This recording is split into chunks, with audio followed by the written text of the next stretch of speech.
Nunca se apartará de tu boca este libro de la ley, sino que de día y de noche meditarás en él. Los pastores Luis y Viviana Cruz presentan Un Momento con la Palabra. Encaminados a la vida abundante.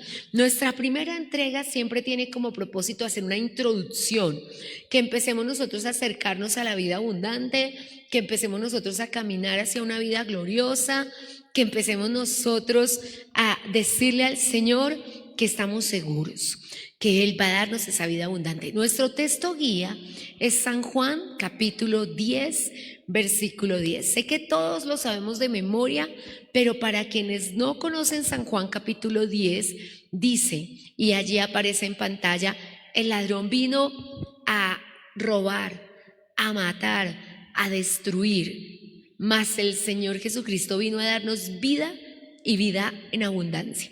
Así que cuando pensamos en esto, estamos haciendo una inmersión en la vida abundante y estamos empezando a entender qué poderoso es Dios para hacer que abunde en nosotros toda gracia. Y la vida abundante es un derramamiento de la gracia de Dios. ¿Qué fue lo que hizo el Señor? Comprar esa gracia en la cruz del Calvario, amados. ¿Qué fue lo que hizo el Señor? Dejar esa gracia en nuestra vida a través de su resurrección y de estar sentado a la derecha del Padre, intercediendo por nosotros para que nosotros logremos esa vida abundante. Bueno, es una vida con exuberancia, es una vida sin contenernos, es una vida en la que Dios nos ofrece todo con exageración. Así que eso es la vida abundante, porque la Biblia dice que Dios tiene el poder para darnos mucho más de lo que nosotros le hemos pedido. Y comenzamos nuestro estudio el día de ayer de la vida abundante, restableciendo principios. Y el primero que tuvimos y que vamos a tener en cuenta es el Salmo 45, verso 1, donde Dios nos dice que rebosa nuestro corazón palabra buena. Y el Señor nos ha dicho que para introducirnos en la vida abundante, todos necesitamos empezar a hablar palabra buena. El segundo principio que nos dio el Señor es Jeremías capítulo 15, versículo 19, donde el Señor nos invita a volver el corazón a Él. Dice, si te convirtieres, yo te restauraré. Serás como mi boca, pero tienes que entresacar lo precioso de lo vil. Cuando nosotros vamos a ese texto, en verdad tomamos el alcance de lo que es la vida abundante y decimos, bueno, Señor, está en mi boca, están mis palabras, retrasándome la vida abundante, entonces yo voy a hacer lo que le pediste a Jeremías, sacar lo vil y dejar lo precioso, porque del buen tesoro del corazón los hombres sacamos lo bueno. Así que, iglesia amada del Señor, Dios nos ha entregado la llave para descubrir cómo cruzar por las puertas de la vida abundante. Y de aquí a poco los cielos se abrirán y nosotros tomaremos la vida abundante, nos introduciremos en la gloria postrera y tomaremos todo lo que Dios tiene para nosotros. Y esto, mis amados, es una inmersión total en la vida abundante que Dios tiene para nosotros. Y esto fue lo que estudiamos precisamente ayer en nuestra introducción a vida abundante. Hoy estaremos recapitulando y tomando nuevamente nuestra introducción. Siempre comenzamos nuestra introducción por un concepto y es la razón por la que estamos aquí en esta hora, amada iglesia del Señor, por la que tú te conectas desde tu hogar. Tal vez estás haciendo tus oficios, tu almuercito, tal vez estás en tu trabajo corriendo de aquí para allá, pero tomas tu tiempo para prender tu celular, tu tablet, tu computador y colocar la palabra de Dios, la siempre viva y eficaz palabra de Dios que cambiará tu mente y tu corazón. Y aunque estés realizando tus quehaceres, esta palabra se da rema a tu vida porque estamos introduciéndonos a la vida abundante. El Señor dijo, yo he venido a darles vida y vida en abundancia. La vida abundante es un regalo que el Señor Jesucristo compró para nosotros en la cruz y nosotros lo vamos a tomar. Siempre comenzamos nuestro camino y hoy estamos siendo encaminados hacia vida abundante por la introducción de un concepto. Soy del creer que lo que no entendemos aquí no lo podemos creer acá. Y la Biblia dice, con el corazón se cree para justicia. La única forma de creerlo, de poderlo llevar a la acción, de que pasemos del pensamiento a la realización de la vida abundante, es que lo entendamos, porque lo que nosotros no podemos entender no lo podemos hacer. Así que para realizarlo tenemos que entenderlo. Y el Espíritu Santo de Dios nos ha dado un regalo maravilloso, que es la revelación por el Espíritu. Así que comenzaré en este día por hablarte del concepto de abundante. A veces necesitamos entender un concepto, necesitamos pararnos en el camino y decir, bueno, ¿qué es abundante? Entonces, en esta introducción vamos no solamente a cambiar nuestros labios y a hablar palabra buena, a cambiar nuestras palabras, sino vamos a tener que ir un poco más profundo. Por eso esta introducción se llama inmersión en la vida abundante. Poco a poco vamos a pasar de los tobillos a las rodillas, de las rodillas a los lomos, de los lomos a sumergirnos en la vida abundante. Abundante en diccionario es excesivamente exagerado, algo que va más allá de la medida. Esta es una palabra griega que se escribe perizon y significa exuberantemente exagerado, algo considerablemente más grande de lo que nosotros pedimos o de lo que nosotros nos podemos imaginar. En conclusión, abundante es más allá de lo que podamos imaginar. Y me encanta ese concepto, porque cuando nos encaminamos a la abundancia, nosotros simplemente pensamos, bueno, ¿y eso cómo es? Pues eso es como el Señor lo planeó, exuberantemente exagerado. Nosotros no podemos más que describirlo, que como lo describe 2 Corintios capítulo 2.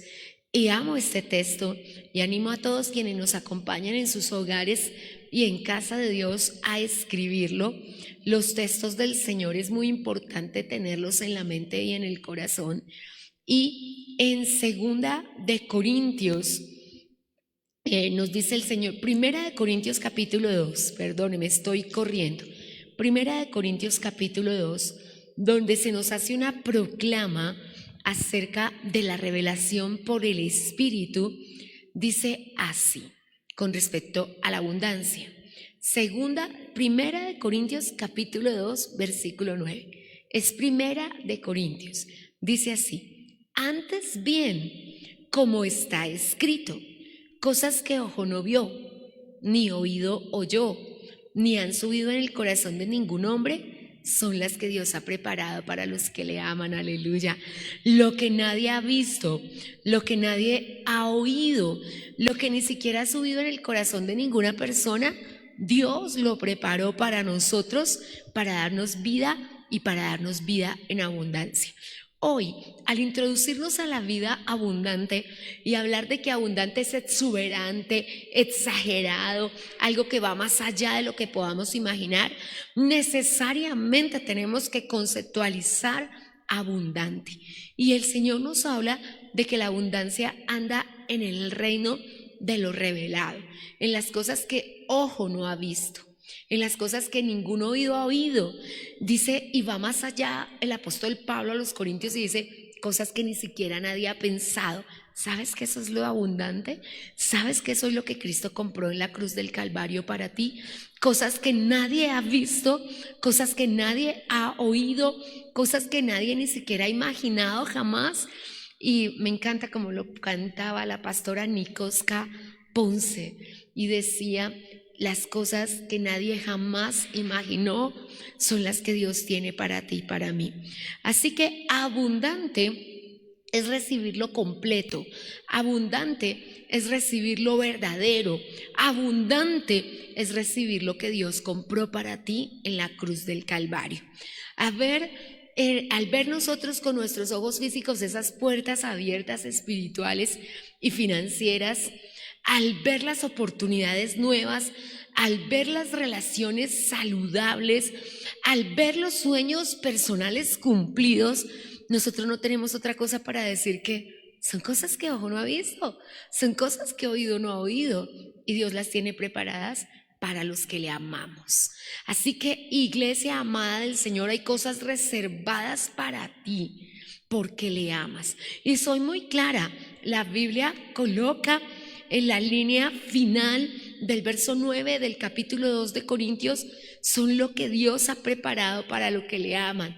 Me encanta ese texto porque dice, ¿sabe?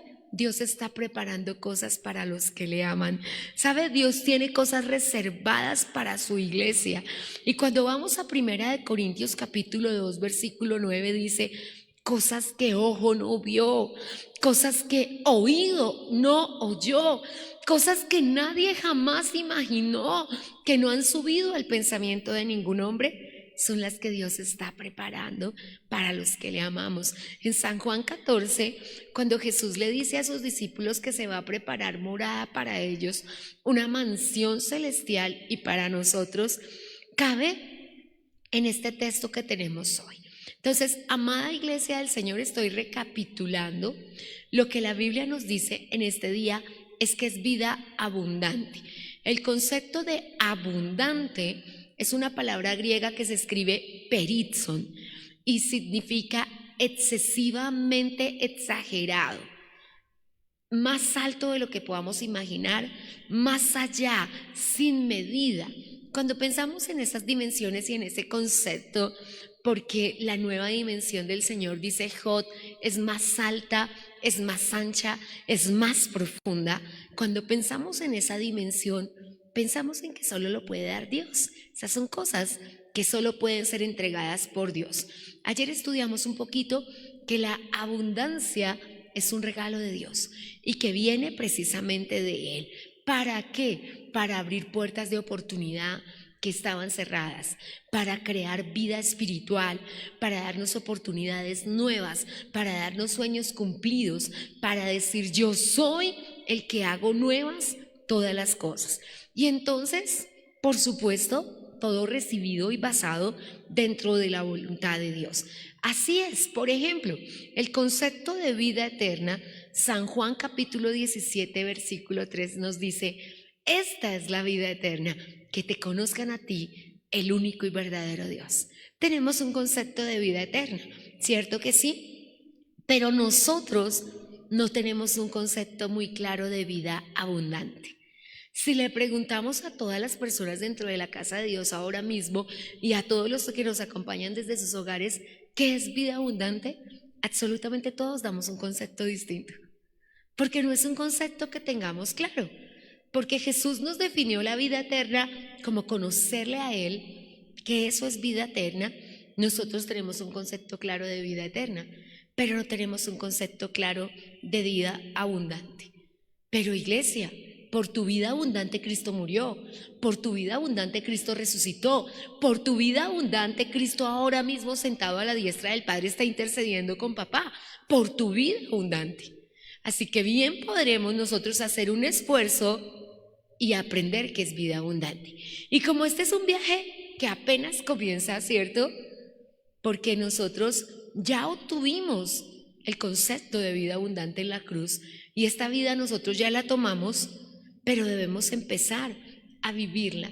En Efesios capítulo 2, y es muy bello, unas hojitas adelante hay de Primeras de Corintios, después de los Gálatas, cuando encuentras a los Efesios, dice la palabra de Dios de una manera muy especial y me gusta porque a veces nosotros necesitamos entender los conceptos.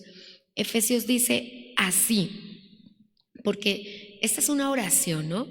Y dice, pero ahora, versículo 13, pero ahora en Cristo Jesús, nosotros que en otro tiempo estábamos lejos, habéis sido hechos cercanos por la sangre de Cristo. Entonces, el texto nos dice con claridad que nosotros estábamos lejos, pero por la sangre de Cristo hemos sido introducidos en la vida abundante. Tenemos un pacto a través de la sangre que nos introdujo en la vida abundante, porque somos cercanos ahora al corazón del Padre por Cristo Jesús. Entonces hoy vamos a comenzar y vamos a entender qué podemos esperar del cielo en razón de que se nos ofrece la vida abundante. Cuando empezamos a conceptualizar en nuestra mente, la meta al entender es que lo podamos hacer. ¿Cierto? ¿Para qué le dice usted a su jefe, por favor me explica otra vez? Para poderlo entender, porque si usted lo entiende, lo puede hacer. ¿Para qué usted le dice al profesor, por favor me repite el concepto? Por favor me dice cómo se hace, porque solo hasta entenderlo lo vamos a poder hacer. Entonces hoy vamos primero que nada a colocar en nuestro corazón un sentido de urgencia. Creo que lo más importante que debemos tener es interés, porque a veces uno dice con conceptos, el rapto de la iglesia, ay, eso va a pasar algún día, la vida eterna, ay, eso va a pasar algún día, hasta que tú en tu corazón a un concepto no le das un sentido de urgencia y no le das un sentido de importancia, tú no dices, yo quiero eso. Yo quiero eso. Cuando nos vamos a casar y quienes nos casamos con una mano adelante y otra atrás, a comenzar desde cero, desde ir a comprar la chocolatera, porque yo descubrí que el chocolate se hacía en olleta cuando me casé. Yo descubrí que el chocolate se batía con molinillo cuando me casé. Yo descubrí que la casa necesitaba un recogedor y que la ropa se echaba en agua en un balde cuando me casé. Porque cuando yo era soltera, iba al patio y ahí habían 10 baldes, iba a la cocina y ahí habían 10 olletas. Entonces nunca yo le di un sentido de importancia ni de urgencia, porque ahí estaba. Pero cuando me casé y dije, ay, para barrer se necesita una escoba, toca comprarla. Y le di un sentido de urgencia, porque si no la tenía, no podía barrer la casa. Y le di un sentido de urgencia, porque si no había balde en el patio, no podía remojar. Y empezamos a ver con mi esposo, al otro día de estar casados, que es literalmente, como dice el argot popular, el que se casa se va con su canastico para la plaza. Y empecé a pensar y le di un sentido de urgencia a cosas que para mí nunca fueron importantes, porque yo creía que estaban ahí y que eran de primer orden y que a mí me pertenecían. Pero cuando empiezo a ver que yo no lo entiendo, que yo no lo sé, yo le doy un sentido de urgencia. Y al darle un sentido de urgencia, yo le doy un sentido de importancia. Porque hasta que yo no puedo ver las urgencias de conocer que es vida abundante, yo no me preocupo por ello. Así que el sentido de urgencia me hace accesible la vida abundante. Porque yo empiezo a ver, no, esto sí como que es importante. Y míralo así, Mateo 16. Mateo 16, para el concepto más importante que creo que tenemos que tener uno de sentido de urgencia. Y en el capítulo 16 del Evangelio según San Mateo, dice así, que me gustaría que sea de los versículos que pones en tu cuaderno de apuntes, de los versículos, porque dice 16, versículo 25. Toma atenta nota, escríbelo en tus apuntes, allá en tu casa también. Porque todo el que quiera salvar su vida, la perderá. Y todo el que pierda su vida por causa de mí, la hallará. Yo sé que parece difícil de entender, pero ¿qué es lo que dice? Que lo que retenemos y lo que queremos salvar para nosotros, lo perdemos. Pero lo que le entregamos a Dios es lo que verdaderamente vamos a obtener.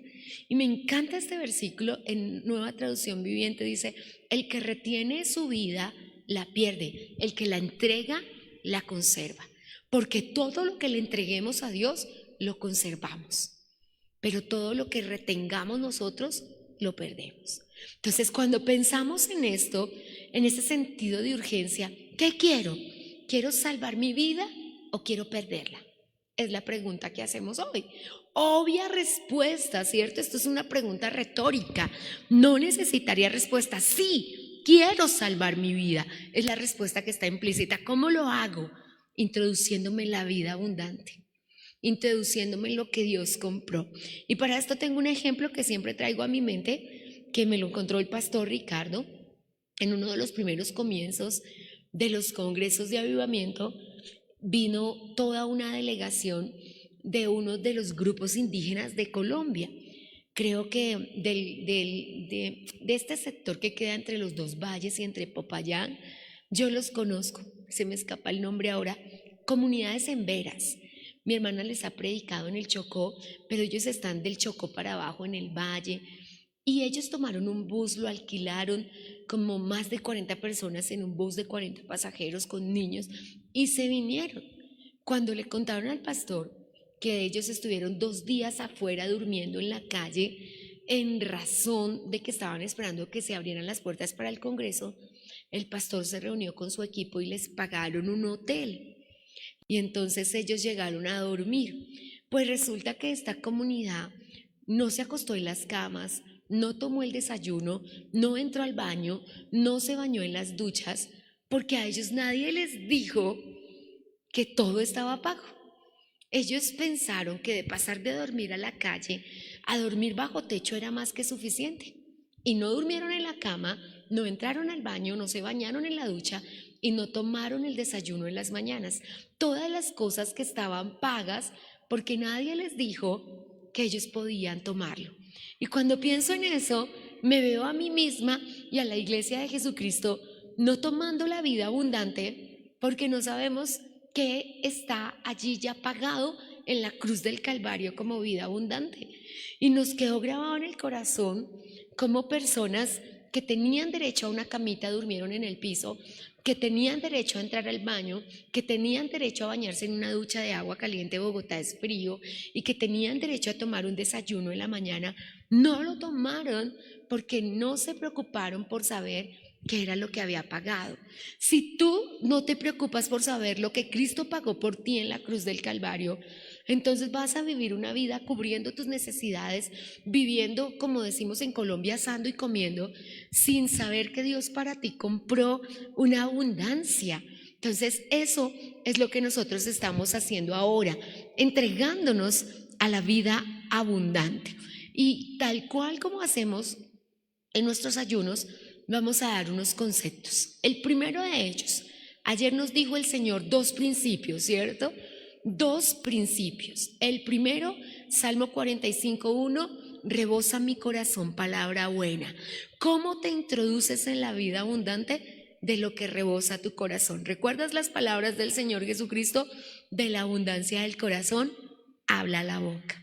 ¿Quieres introducirte en la vida abundante? Tu corazón lo tiene que creer y tu boca lo tiene que hablar. A mí me gusta cómo lo expresa el apóstol Pablo a los romanos, que dice: con el corazón se cree para justicia, pero con la boca se confiesa para salvación. Nuestro corazón y nuestra boca se constituyen en la moneda de 2 caras que va a comprar nuestra vida abundante. Con el corazón creemos y con la boca lo confesamos. Dígalo conmigo: con el corazón creemos y con la boca lo confesamos. Yo no puedo decirte hoy con el corazón lo creo y llego con mi boca a la casa a decir: pero quién sabe si se producirá el milagro, qué tal que él no cambie y no se convierta a Cristo, qué tal que mi hijo no quiera nada con Dios, pero no es que mi cuñado es un primo de Satanás cuando se va a convertir. No, amado, yo no puedo venir acá y orarle al Señor y creerle al Señor y no tomar la palabra.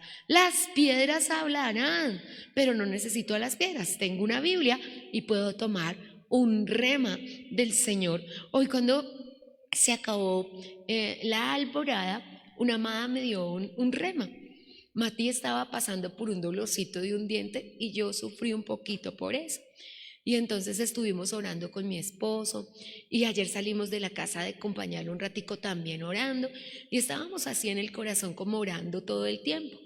Pero yo creo en la promesa de la palabra de Dios y yo ya quería que amaneciera muy rápido en la alborada y que llegara muy rápido la media mañana para llamar a mi hermana y decirle: tengo un rema, Dios va a colocar ese diente nuevo. Es una cosa maravillosa, pero necesitamos poder creerlo. Yo le decía a mi esposo: yo lo creo, y si nosotros 2 lo creemos y los 2 papás lo creen, ya tenemos un milagro realizado. Pero necesitamos que nos levantemos a creerlo. Entonces ahora estoy solamente recapitulando nuestros principios que aprendieron ayer. Nuestro segundo principio lo dice en Jeremías capítulo 15 versículo 19 y dice: si te volvieres a mí, si te convirtieres, serás como mi boca. Si entresacares lo precioso de lo vil, yo te restauraré. Entonces la restauración comienza. Nueva Traducción Viviente traduce esto de esta manera: no hables cualquier cosa. PDT va más allá y dice: deje de hablar bobadas. No hable bobadas si usted quiere entrar a la vida abundante. No sé cuántos allí en casa y cuántos acá, pero muchos hablamos bobadas, ¿cierto? Mire la cantidad de cosas que se escribieron ayer acerca de la reunión de los dos presidentes. Los memes, las cantidad de cosas, como si no fuera una reunión importante de Estado. Eso pasa porque hay cosas que nos ponen a pensar, y en nuestro diario vivir, ¿cuántas cosas nos ponen a pensar? Que si el gobierno, que si la nación, que si los presidentes, que si los estados. ¿Y sabes qué nos dice el Señor? Dejemos de hablar bobadas. Entonces, esos dos principios los estudiamos ayer para introducirnos en la vida abundante. Lo que estamos haciendo es una inmersión total. ¿Recuerda lo que el Señor le dijo al profeta Ezequiel? No, hasta los tobillos no. No, hasta las rodillas no. Hasta los hombros no. Tiene que nadar en el río de Dios. Pues así pasa con la vida abundante. Hasta los tobillos le falta un centavo para el peso, siempre está endeudado, siempre tiene problemas económicos. Hasta las rodillas ya le alcanza para unas cosas, pero tiene que dejar otras. Hasta los lomos, pues ya no le debe a nadie, le alcanza para vivir, pero no va a ir para nada más. Entonces Dios dijo: no, yo no quiero cubrir tus necesidades, yo quiero darte exageradamente en abundancia, porque ya definimos abundancia, ¿cierto? La palabra peritson, que significa exageradamente, exuberantemente, lo que tú ni siquiera te has imaginado jamás. Eso es el concepto de abundancia. Entonces vamos, mis amados, rápidamente a nuestro concepto de abundancia de hoy. ¿Qué es lo que está pasando con la vida abundante? Que tenemos un concepto general, que aquí sabemos que es abundancia, pero aquí no estamos viviendo en abundancia. Y no podemos seguir con conceptos que vivimos aquí, porque no podemos ser oidores y no hacedores de la palabra. Santiago nos dijo: no quiero solamente oidores, quiero hacedores. Entonces el oidor viene y sí, yo me voy a introducir en la vida abundante, y llega a su casa. ¿Quién sabe si se produzca el milagro? No. El hacedor dice: Dios dijo que va a hacer un milagro, yo voy a hacer mi parte y Dios hará la suya. Amén. Entonces, cuando pensamos en eso, iglesia, la abundancia es un camino y nosotros hasta ahora nos estamos encaminando. Y si me lo preguntas, Dios quiere primero que yo encuentre la vida abundante para que yo pueda vivirla y experimentarla. Hasta que no la encuentre, yo no voy a poder vivirla.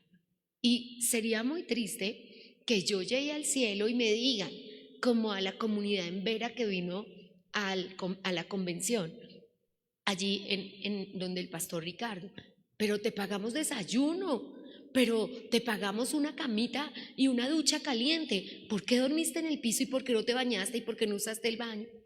Entonces, si yo llego al cielo y me dice: ¿por qué no tomaste tu salud? ¿Y por qué no tuviste un matrimonio feliz? ¿Y por qué no tuviste un ministerio eficaz? Ay, porque a mí nadie me dijo cómo. No, hermanos, nosotros sí tenemos un manual de vida que nos va a decir cómo. Entonces, Dios nos está llevando a un territorio nuevo. Isaías 49 lo dice así, y es una exhortación fuerte, amada iglesia. Isaías 43:19, perdónenme, sé que lo sabe de memoria. Para quienes no está allá en la puerta, cuando usted va saliendo de aquí de la casa de Dios, usted se encuentra con Isaías 43 y dice así, versículo 19, lo lee conmigo, amada iglesia. Dice: he aquí que yo hago cosa nueva, pronto saldrá a la luz. ¿No la conoceréis? Otra vez abriré camino en el desierto y ríos en la soledad. Esta palabra se encuentra allí en la puerta de la casa de Dios. Y me llama la atención la exhortación del Señor. Dice: yo voy a hacer cosas nuevas. ¿Tú serás el único que no las pruebe? ¿Tú serás el único que no las disfrutes? ¿Tú serás el único que no las recibas? Porque ¿qué dice? No las conocerás. Entonces, tácitamente, ¿qué está diciendo? Las cosas nuevas son para el que las conozca. Las cosas nuevas son para el que las busque. Bueno, afortunados nosotros que 1 Corintios 2 dice que las cosas nuevas son para los que le aman. Y como nosotros le amamos, pues ya estamos en la lista. Pero aquí en Isaías 43 hay una exhortación. El texto dice, y lo dice con claridad, el texto dice, ¿solamente tú no vas a recibir lo nuevo? ¿Solamente tú te vas a quedar sin lo nuevo? Y yo le digo al Señor, no, nosotros vamos a tomar lo nuevo. Amén, iglesia. Entonces, cuando vamos a esa vida abundante, comenzamos a tomar bendiciones que solo nuestro Dios nos puede dar. Y vamos a comenzar a tomarlas. Para hablar de vida abundante, tenemos que comenzar a hablar primero de los conceptos de vida. Y en la Biblia manejamos 3 vidas. Amén. Tenemos que entender qué es vida, ¿cierto? Y manejamos 3 vidas. La primera vida que manejamos, bueno, los hermanos de discipulado que están acá ya lo saben. Y quienes están en casa, yo lo voy a enseñar por quienes no nos han acompañado en el discipulado. La primera vida se llama bios y es la vida física. Es la vida biológica, es el corazón latiendo, los pulmones respirando, es la que faculta este cuerpo para vivir y se llama bios, de donde sale la palabra biología. La segunda vida es la vida psique, la que faculta nuestra mente para pensar y nuestro cerebro, el intelecto lo llamaríamos nosotros. Recuerda, el centro del alma, esa vida está en el alma. Es la vida que se salvará y se condenará. Y la siguiente vida es la vida Zoe, se escribe Z-O-E, y esa vida es la vida espiritual. Entonces nosotros tenemos vida espiritual, tenemos vida emocional y tenemos vida física. Y esas 3 vidas se concretan en una gran vida llamada vida abundante. Entonces, cuando nuestra vida espiritual recibe restauración, cuando nuestra vida mental recibe restauración y nuestra vida física recibe restauración, la salud de la vida física la llamamos sanidad. La salud de la vida emocional, ahora que hablamos de inteligencia emocional, porque antes no pensábamos en la salud emocional, antes no pensábamos, ahora que vemos los ataques de pánico, los trastornos de ansiedad, la bipolaridad, la depresión, la soledad, ahora nosotros sabemos que esta vida no se puede descuidar, que hay que tener cuidado con la vida emocional. Y por supuesto, el sostén de nuestra vida es la vida espiritual, que la llamaremos Zoe. Esas 3 vidas, nuestro cuerpo, nuestra alma y nuestro espíritu, alma y cuerpo, todas 3 tienen que ser introducidas a la vida abundante. Yo quiero vida abundante en mi vida espiritual, yo quiero vida abundante en mi vida emocional y yo quiero vida abundante en mi vida física. Es algo que necesito. ¿Qué me va a producir la vida abundante en mi cuerpo? Salud, que no experimente enfermedad. ¿Qué me va a producir la vida psique en mi ser? Salud emocional, que tenga paz interior. Y no nos toca ir al Tíbet como los conejitos a decir 1000 veces paz interior, porque el Señor no la va a dar. Necesitamos paz interior. ¿Y qué nos va a producir la vida espiritual en esta vida? Resultados maravillosos. Porque la Biblia dice en la 3ª carta de Juan, amado, yo deseo que seas prosperado en todas las cosas y que tengas salud como prospera tu alma. Así que nuestra alma va a traer prosperidad económica y va a traer prosperidad espiritual. Pero todo está ligado a la vida Zoe.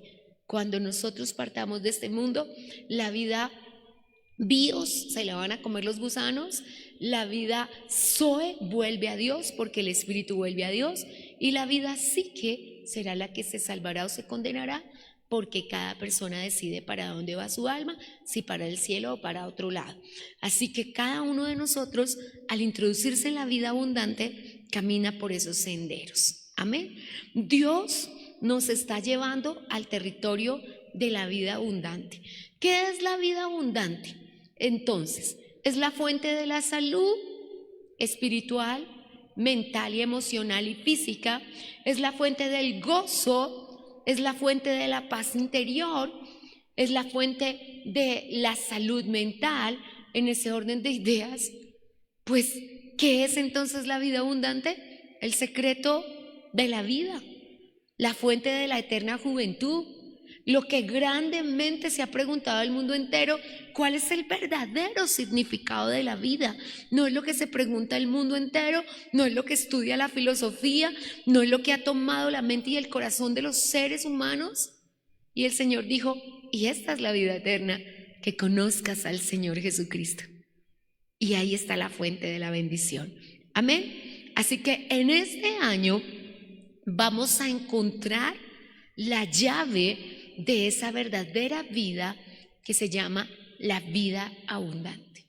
No vamos a vivir presos de dificultades económicas, porque aún tuviésemos circunstancias económicas, mi amado, vamos a vivir prosperidad, porque la prosperidad no se mide en finanzas, se mide en la plenitud de Dios. Lo cantamos, ¿cierto? Si te tengo a ti, lo tengo todo.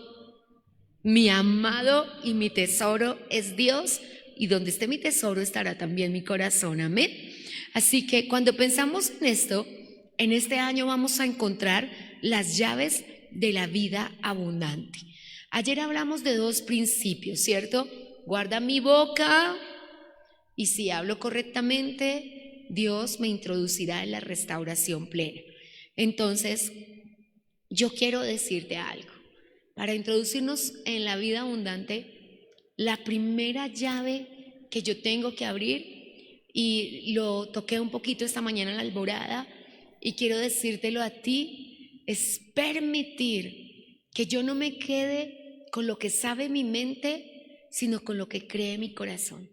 Y este es un principio que tomé porque cuando el Señor resucitó a Lázaro, mientras él aún estaba muerto, y mientras pasaron los 4 días de sufrimiento de sus 2 hermanas, Marta y María, al 4.º día Jesús decide aparecer en Betania y manda a llamar a las 2 hermanas. Esto es el capítulo 11 del Evangelio según San Juan.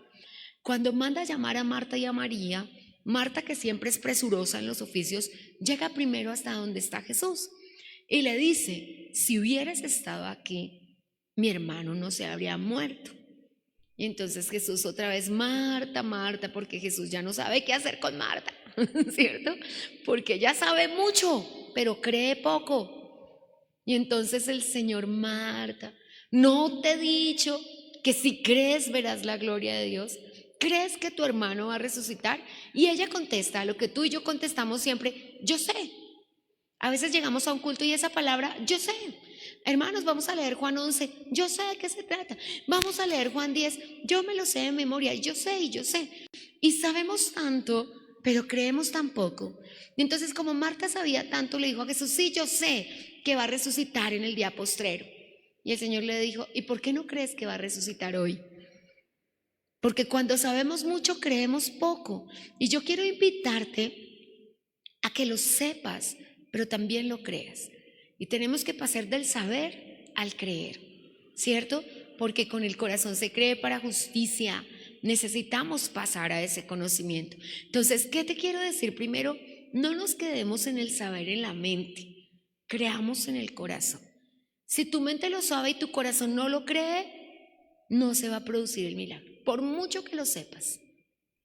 Pero si tu mente lo sabe y tu corazón lo cree, el milagro ya está a la puerta.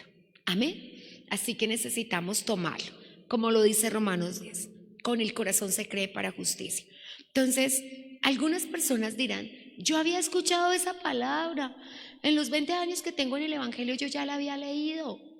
Cuando colocamos precisamente a Isaías 43:19 en la puerta, ¿cuántas veces crees que yo la he leído en mi vida? 1.000.000 de veces, tal vez en los últimos 30 años. Cada vez que decido leer nuevamente Isaías. Ayer estaba dándole una lectura completa a Jeremías. Me faltaba un capítulo para terminar. Jeremías es hermoso. Y estaba dándole a los últimos 10 capítulos la lectura. Y estaba meditando en eso. Pero cuando le doy la nueva lectura, a veces comienzo Isaías en Isaías 40, en lo que denominamos en teología el tercer Isaías, porque es que de Isaías 40 para adelante es: siéntate en los brazos de papá y déjate mimar por él. De hecho, Isaías 66 dice eso: te senté en las rodillas y te estoy consintiendo. Es lo que dice. Y eso dice de Isaías 40 en adelante. Pero cuando está esa palabra allí en la puerta, Siempre que voy hacia el camino la leo y digo, Dios está haciendo cosas nuevas. Pronto van a salir a la luz. Tal vez mis ojos no las han visto y mi oído no las ha escuchado, pero Dios está haciendo cosas nuevas. Pero tenemos que creerlo. Y cuando nosotros llevamos esa palabra, hoy lo decía y lo repito ahora, por amor a quienes no se lo hemos enseñado, tú puedes salir de acá el jueves de milagros, el domingo en cualquiera de las reuniones, en nuestros servicios de ayuno, con un logos. Y entonces tú vienes y qué bonito fue el culto y yo sentí bonito y como que Dios va a hacer algo. Y te preguntamos, ¿y qué te dijo el Señor? No me acuerdo. ¿Y qué textos enseñó el pastor, la pastora? No me acuerdo, porque para ti fue logos, una palabra que se quedó aquí. Pero tú puedes salir de aquí con un rema en tu corazón. Dios nos habló impresionante, oramos palabra, hicimos algo que Santi Benavides denomina canta palabra, pero yo lo volví ora palabra y eso fue lo que hicimos esta mañana, orar palabra, porque el cielo pasará, la tierra pasará, pero su palabra no pasará. Y estaba esperando ese rema de la sanidad de Matías, pero nosotros tenemos que creer que Dios puede hacerlo y Dios dice en su palabra. Cuando tú puedes decir Dios me dijo, es diferente a Dios dice, a la palabra dice por ahí, yo no me acuerdo dónde, ¿cierto? Entonces cuando tú dices, sí, como que alguna vez el pastor dijo eso, como que alguna reunión yo escuché eso, y a mí me ha pasado. La primerita vez que yo leí Jeremías 15:19, yo no entendí que Dios me estaba hablando de la boca. La Biblia dice, si te convirtieres a mí, jamás yo pensé que Dios me estaba diciendo, cambie su manera de hablar. De hecho, conversión es cambio de la manera de actuar, ¿cierto? ¿Qué es lo que dice Hechos de los Apóstoles 3:19? ¿Qué dice? Arrepentíos y convertíos, serán borrados tus pecados y vendrá de la presencia de Dios tiempo de refrigerio. Note el orden. Usted primero se arrepiente, después se convierte y en ese momento son borrados sus pecados. La razón por la que no son borrados los pecados es porque no hay arrepentimiento. Y arrepentimiento es cambio de la manera de pensar. Megatoneo es la palabra griega. Después dice conviértase, cambio de la manera de vivir. Entonces, como yo sé que conviértase es cambio de la manera de vivir, entendí Jeremías 15:19 como cambie su manera de vivir. Pero ¿dónde comenzó la manera el cambio de la manera de vivir de todos? En su boca. ¿Qué le dijo Dios a Isaías capítulo 6? He puesto en tu boca un carbón encendido, cambiando tu forma de hablar. Y yo dije, si Isaías necesita un carbón encendido, ¿sabes qué dijo Isaías? Sí, yo soy un hombre de labios inmundos y este pueblo tiene labios inmundos, sí. Y creo que todos tenemos labios inmundos porque hablamos bobadas. Entonces, cambio de la manera de pensar es lo que necesitamos para poder entrar a esta vida abundante. Entonces, dos cosas quiero decirte en este día para hacer los principios que vamos a extraer hoy. Primero, escoge la fuente de tu información. Eso me suena al pastor Sergio, así habla el pastor Sergio. Escoge la fuente de tu información. Seamos muy claros, por favor, escoge la fuente de tu información, porque Romanos 10:17 dice que tu fe viene por el oír. Si tu fuente de información es el Facebook, pues te vas a volver loco. Si tu fuente de información son los periódicos, los noticieros o los periodistas, mi amado, lo que está haciendo hoy la comunicación es desinformar. Se trata de quién desinforma más. Ya no podemos fiarnos del incidente que pasó anoche, que tengo que entendido que pasó algo con un joven en Duitama, ¿cierto? Tengo entendido que anoche alguien murió en un atraco, ¿no? Que Dios nos guarde y que Dios nos defienda, porque les contaba que como iglesia estuvimos a punto de eso, uno de nuestros jóvenes pasó por algo así. Y hoy en la mañana, cuando miraba eso, dije, ay Señor, y alguien sí murió. Entonces, tenemos es desinformación. Tú tienes que escoger la fuente de la información. Y en ese orden de ideas, ¿cuál debiera ser la fuente de tu información? La única fuente de tu información, iglesia, la palabra de Dios. No podemos recibir información para nuestra vida, para nuestro matrimonio, para nuestra salud, para nuestra vida espiritual, que no provenga de la Biblia. Todo, absolutamente todo tiene que ser filtrado por la palabra de Dios. Máxime cuando los predicadores más reconocidos están siendo violentados por la inteligencia artificial. Hace poco me decía una señora que había escuchado una predicación en que el pastor Gigi Ávila había dicho que tocaba poner limones en la puerta. Y le dije, primero resucita antes de tiempo el pastor Gigi que proponer una cosa como esa a un hombre santo de Dios. Imagínate.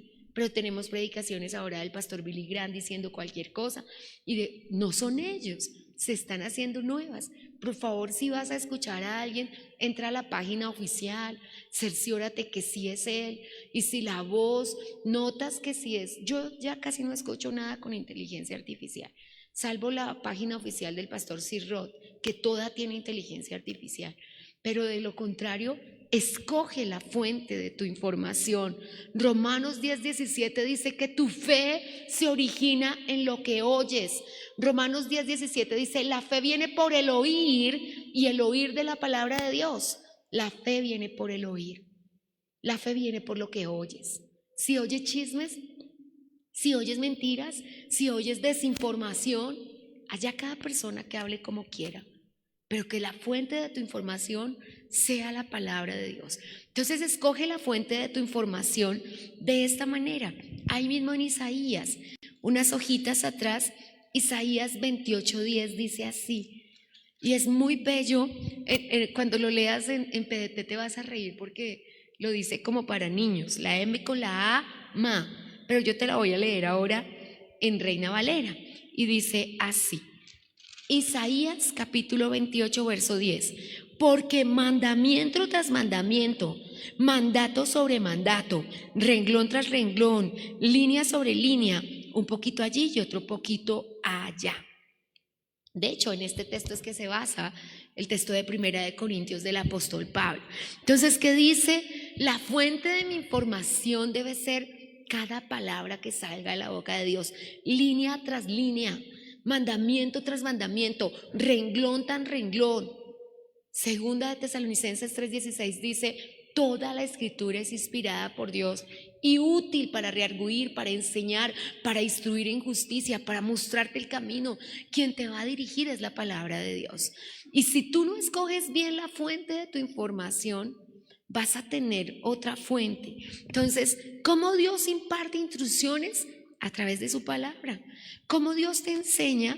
A través de su palabra. En el verso 13 ahí mismo dice, en Isaías 28, la palabra pues de Jehová les será mandamiento tras mandamiento, mandato sobre mandato, renglón sobre renglón, línea sobre línea. Así que necesitamos entender la palabra de Dios, amén. La fuente de tu información debe ser Dios, porque tenemos un peligro. Filipenses 3:1 dice, antes de ir al peligro de no escoger bien la fuente de la información, hay peligro, iglesia. La fuente de tu información tiene que ser la palabra de Dios. Hay personas que no leen las escrituras y están en peligro de ser informadas por el enemigo y que su mente se llene de cosas, de dudas, de incertidumbre, su cuerpo de enfermedades, de inseguridades. Filipenses 3, en el verso 1 dice, por lo demás, hermanos, gozaos en el Señor. A mí no me es molesto escribirles las mismas cosas porque para vosotros es seguro. Y el apóstol Pablo le dice a los filipenses, le tengo que decir 1000 veces la misma enseñanza, yo vuelvo y se la digo. Yo vuelvo y se la digo, yo vuelvo y se la digo por la seguridad de su salvación, porque a mí me interesa su salvación y para ustedes es seguro. Entonces, escojamos bien. ¿Por qué razón? Unas hojitas adelante, en segunda de Timoteo, vamos a entender por qué usted y yo tenemos que entender bien, claro, y escoger la fuente de nuestra información. Hay gente que la fuente de su información son las amistades. y las amistades le desinforman. Las amistades es, para ustedes todo es pecado, pero como son fanáticos, ¿en qué mundo viven? Es que usted es un cavernícola, es que usted por pensar así, y uno le dice, no, perdóneme. La palabra es ayer, es hoy y por los siglos. El cielo pasará, la tierra pasará, pero su palabra no pasará. Yo pasaré, pero su palabra no pasará. Y cuando yo le digo eso a una persona, no me dejo desocupar ni me dejo desinformar. Segunda de Timoteo 3:7 habla una cosa muy fuerte. Cuando las personas, voy a leer desde el 6 para que tú veas que hay personas que no escogen la fuente de su información. Verso 6, porque de estos, ¿quiénes? Los que desinforman, de estos son los que se meten en las casas y llevan cautivas a las mujercillas cargadas de pecados, arrastradas por diversas concupiscencias. Estas siempre están aprendiendo y nunca pueden llegar al conocimiento de la verdad. Cuando tenga tiempo, léalo en PDT. Dice, hay gente que se disfraza para desinformarte y se mete en tu casa y te dice cosas. Y esas personas que escuchan esas cosas y que no escogen la fuente de su información, quedan incapacitadas para llegar al conocimiento de la verdad. ¿Peligroso o no peligroso? Peligroso no escoger de dónde nos informamos, porque la Biblia dice que esa gente siempre está aprendiendo, pero nunca aprende nada. Qué triste, ¿cierto? Que yo pase por la iglesia, pero que la iglesia no pase por mí. Que yo pase mucho tiempo en el Señor y que el Señor no quede en mí. No, hermanos. Así que lo primero que vamos a hacer para introducirnos en la vida abundante es escoger la fuente de la información. Hermanos me dicen, yo escucho a John MacArthur, maravilloso. Yo no solo lo escucho, lo estudio. Tengo su Biblia de estudio y no me paga nadie por esto, pero la considero la mejor. Me encanta estudiar con él. Yo escucho a Charles Stanley, yo escucho palabra viva del pastor David Jeremiah y de lo contrario no, porque si no edifica, si no construye, si no planta semilla de vida en mí, plantará muerte y esa muerte dará a luz algún día. Y yo no quiero que se me pare el Señor y me diga como a Marta, ay Viviana, sabes mucho pero crees poco. Yo no quiero que Él me diga eso. Antes todo lo contrario, quiero que me diga, sí, es cierto que sabes mucho. Santiago capítulo 3 versículo 14, demuéstrame con tu vida y con tus acciones cuánto sabes.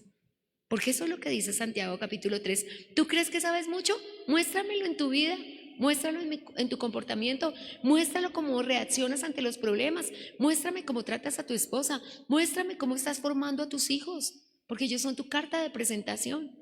Amén. Así que lo primero que tenemos que hacer para introducirnos en la vida abundante, después de haber tomado los principios de ayer, tomamos los de hoy, es escoger la fuente de nuestra información.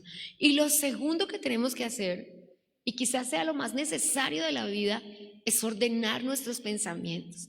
Proverbios 23:7, en la línea A, allí está en pantalla Proverbios 23:7, dice, ¿cuál es su pensamiento? Así es su corazón. Me preocupa un montón, iglesia. Como sea tu pensamiento, así será tu corazón. Creo que un filósofo Descartes dijo, pienso luego existo. Yo siempre he pensado que esas frases las sacaron de la palabra de Dios. Sin embargo, pienso en esto. Y dice, como tú pienses, así tú eres. Tú piensas que no se puede, que no se logrará, que no se alcanzará, así será. Y entonces voy a darte rápidamente unos consejos para alinear tus pensamientos con Dios.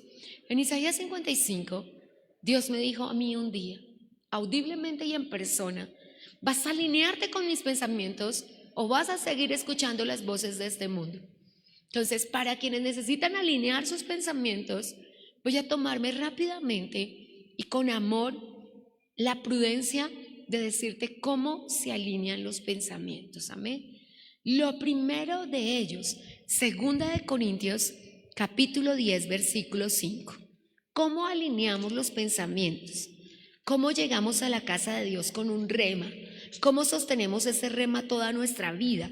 ¿Cómo no decimos, ay, la Biblia dice por ahí, el pastor dijo un día, sino decimos, Dios me dijo a mí? ¿Cómo hacemos eso? Segunda de Corintios, capítulo 10, versículo 5. De hecho, desde el verso 3 es muy importante que usted lo conozca. Pero dice así, para quienes no lo saben, la estructura del griego es igual que el inglés, es decir, que ellos hablan al revés de nosotros. Amén. Entonces ellos comienzan de lo más a lo menos. Nosotros en Centroamérica saludan, decía el pastor Dani Berríos cuando venía a Colombia, yo en Colombia me siento en otro planeta porque en Colombia lo saludan a uno, hola, ¿cómo estás? Porque nosotros hablamos al derecho, el mejor castellano que existe, pero en el resto de las naciones, y especialmente las derivadas del inglés, las naciones anglo, que como el alemán y todo de donde nació el idioma inglés, que vienen desde allá, desde el griego, cuando pensamos en eso, la estructura de la oración es inversa. Entonces nosotros no empezamos por lo más, ellos sí. Entonces ellos dicen, ¿cómo usted va a cambiar su mente? Y comienzan por lo más. Destruya las fortalezas, derribe los argumentos, lleve cautivo los pensamientos. Pero como usted y yo somos colombianos y no griegos ni norteamericanos, tenemos que hacer la estructura correcta, ¿cierto? Entonces la estructura bíblica es así, derribando los argumentos y toda la altivez que se levanta contra el conocimiento de Dios y llevando cautivo todo pensamiento a la obediencia en Cristo. Entonces, en la estructura griega dice, destruya la fortaleza, derribe los argumentos y lleve cautivo los pensamientos. Hagamos esa estructura en nuestro castellano, ¿cierto? Entonces, en nuestro castellano es, lleve cautivo el pensamiento a la obediencia en Cristo, derribe los argumentos y destruya las fortalezas. ¿Por qué? Porque nosotros no podemos destruir la fortaleza.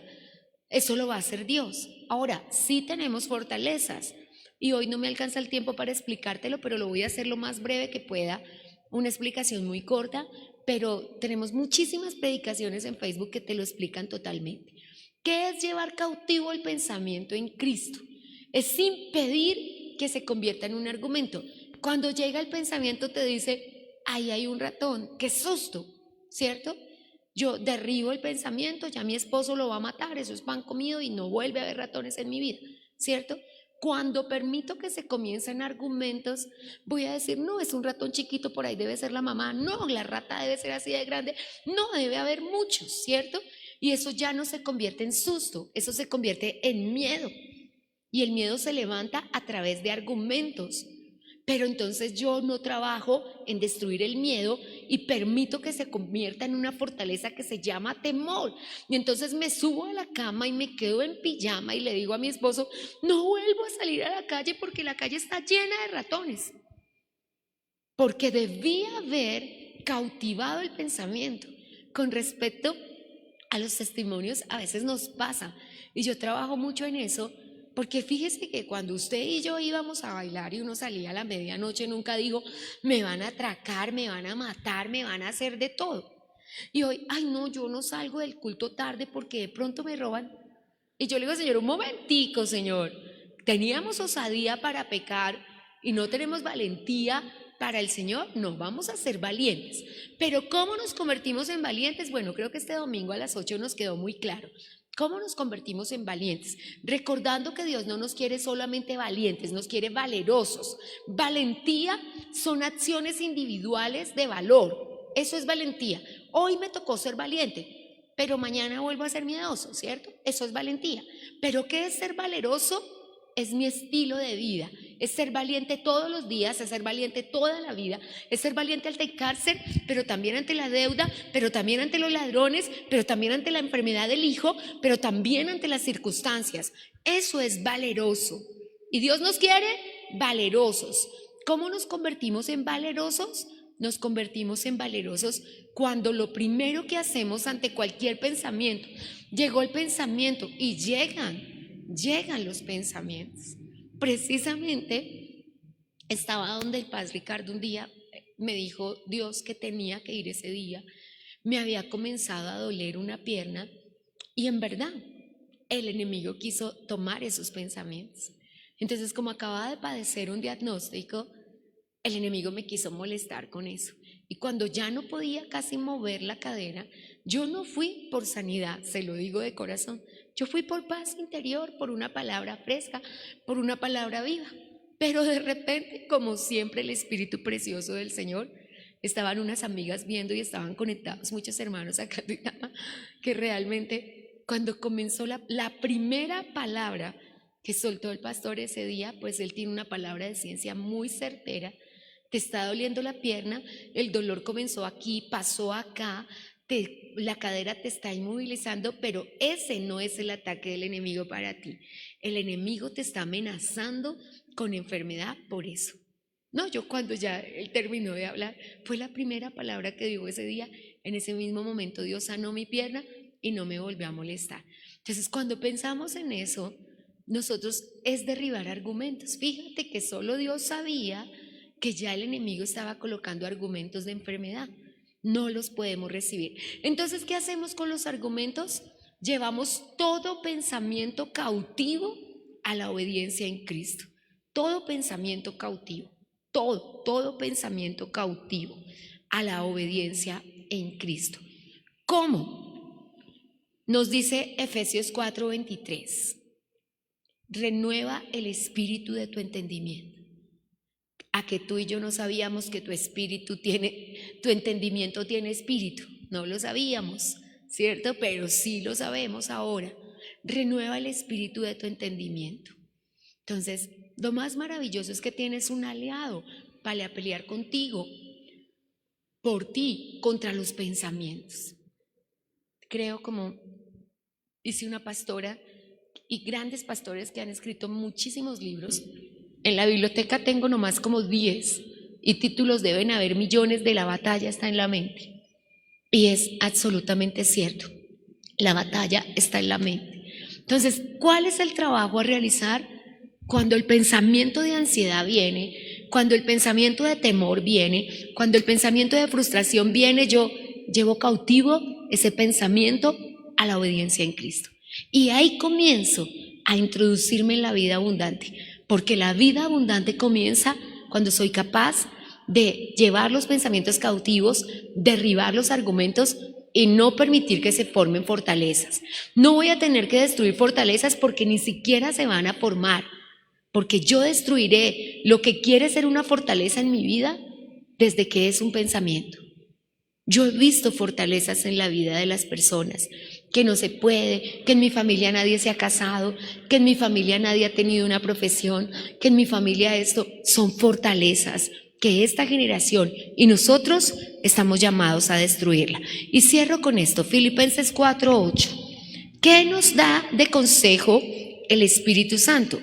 ¿Qué nos dice el Espíritu Santo para que venga la paz mental, la paz interior, la tan anhelada paz interior? Solo quienes hayamos perdido la paz por la salud, por el hogar, por un hijo, por un problema, sabemos lo importante que es la paz interior, porque solo sabes lo valiosa que es cuando la pierdes y la tienes que recuperar.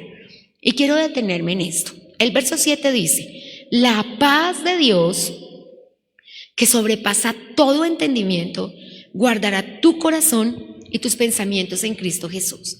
Entonces hay que llevar todo pensamiento cautivo a Cristo Jesús y hay que esconder los pensamientos en Cristo Jesús, y eso dará paz. Eso es lo primero que hay que hacer. ¿Qué es lo segundo que hay que hacer? Verso 8. Por lo demás, es Filipenses capítulo 4.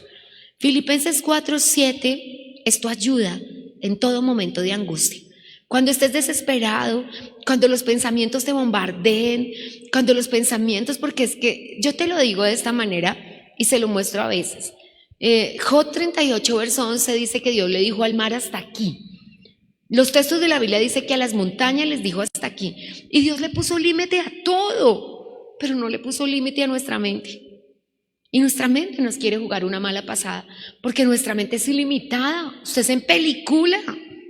Usted toma un diagnóstico y usted va a pasar, no va a pasar, no va a pasar. Tiene que coger ese diagnóstico y llevar su pensamiento cautivo a la obediencia en Cristo. Tiene que tomar ese pensamiento y llevarlo cautivo. El verso 8 dice así: por lo demás, hermanos, todo lo que es verdadero, todo lo que es honesto, todo lo que es justo, todo lo que es puro, todo lo que es amable, todo lo que es de buen nombre, si hay virtud alguna, si algo es digno de alabanza, en esto pensad. lo que aprendiste, recibiste y oíste y viste en mí, esto haced, y el Dios de paz estará con vosotros. Esos 3 versículos, 7 y 8, 9 de Filipenses 4, dice más atrás, van a acabar con la ansiedad. Este es el método maravilloso y el medicamento, la cristomicina contra la ansiedad. El Señor dice, no se ponga a pensar en cosas que no son. Piense en lo puro, piense en lo honesto, piense en lo verdadero. Piense en otras cosas, pero después dice, póngase a pensar en lo que ha aprendido, en lo que ha recibido y en lo que ha visto del Señor. Esto es lo que dice el Salmo 103 que hacía David.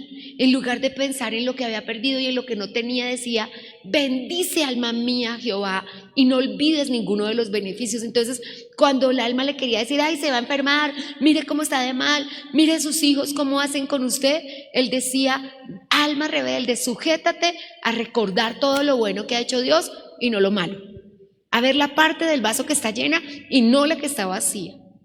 ¿Sabe que hay personas en la vida cristiana? Hay un pastor que tiene esa característica de pensar en todo lo bueno y en todo lo verdadero y en todo lo puro. Y es muy importante que nosotros podamos encontrar esa bendición que tú necesitas. Yo a veces en días de ansiedad me doy una sobredosis de ese pastor. Termino riéndome como no se imagina usted, porque Dios le ha dado un optimismo tan grande. No es pensamiento positivo, es pura palabra. Pura palabra. Y yo después estoy leyendo los salmos y me encuentro con que cada palabra, ese texto del Salmo 5 que dice Dios nos rodeará de favor como un escudo, yo siempre se lo escuchaba al pastor en oración y yo decía, vea, está en la Biblia, pero después me di cuenta que todo lo que dice, que parecen frases de optimismo, son palabra de Dios, porque nuestro Dios nos ha enseñado a hablar correctamente, amén. Entonces me despido de la audiencia que nos acompaña declarando, mi amado, Dios nos ha entregado algo maravilloso que es el pensamiento.